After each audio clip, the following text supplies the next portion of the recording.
တဲ့ရွှေဦးရဲ့ပွဲမှာဖျော်ဖြေခွင့်ရတာတကယ်ဝမ်းသာပါတယ်ခါတိုင်းတော့မကြွတော့အမျိုးတွေပဲဆိုတော့ပြီးလို့ရှိရင်အမေကိုလှမ်းပြီးတော့ညီသမီးကအေးရွာလိုက်တာဆိုပြီးပြောနေအောင်မယ်နော်အချင်းလိုက်ဆုံးမလားမကြုံတို့ရွာလူတွေတထေးတွေပဲတော့မဆွဲကြိုးတွေနဲ့ပဲအကုန်လုံးကဘလို့တော့ကဲလောက်ပါအောင်ချွေးမွေးကဲဆိုလေသမီးရှင်းတယ်ရှင်းပါလေဆိုမှပဲချွေးမွေးကဲ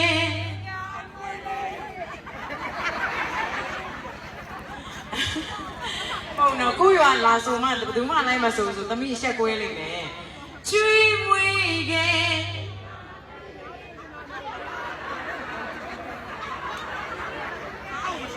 အစိုးရမွေးတော့တာလားဒီဘက်ကရွာအဲ့ဒါသမီးဆိုရင်လိုက်ဆိုမှရမှာအဲ့ဒါဘယ်လိုလုပ်မှာလဲအမျိုးရည်နဲ့သမီးကရှက်လို့ဆိုရမှာလို့အဲ့ဒါအောက်ကအမျိုးရည်လိုက်မစုံဆိုဘယ်လိုဆိုရမှာပြောဟိုဘက်ကကလေးတွေရောလုံးဟိုမှာစူးတက်ကြီးတို့ဟိုဘက်ရွာတွေမှာသူများတွေလိုက်ဆိုတယ်ဆိုရမယ်နော်ချွေးမွေးကဲ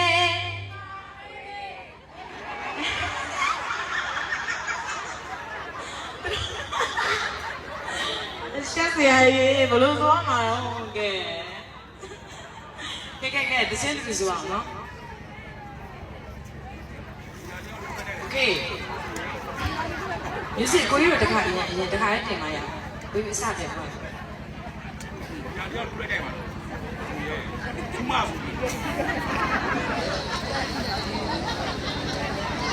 ။ Okay ကဲအတူတူဆိုမယ်နော်။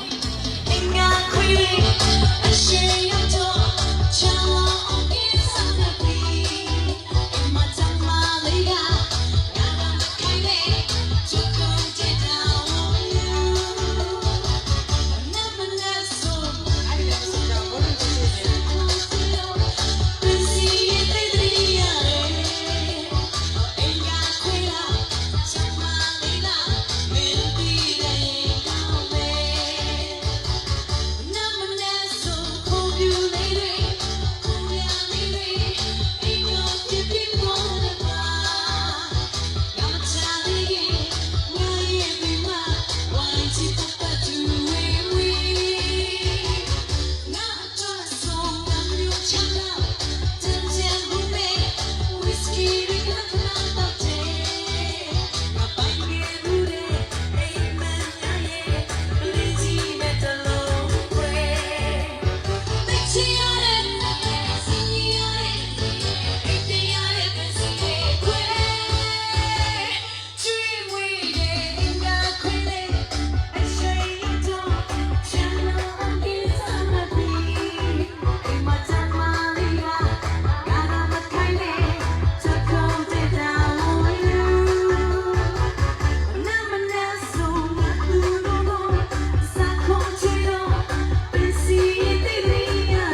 ကြည်ရွာလားဟုတ်လားကြည်ရွာလားတို့ကောင်ဒီနေ့ပွဲကဘယ်ရလောက်တာလဲဝိုင်းကုမ္ပဏီရဲ့တူးရဲသောကိုယ်စားလှယ်ရွှေဦးကြီးဆိုအောင်မြင်ပါစေလို့အောက်ကနေ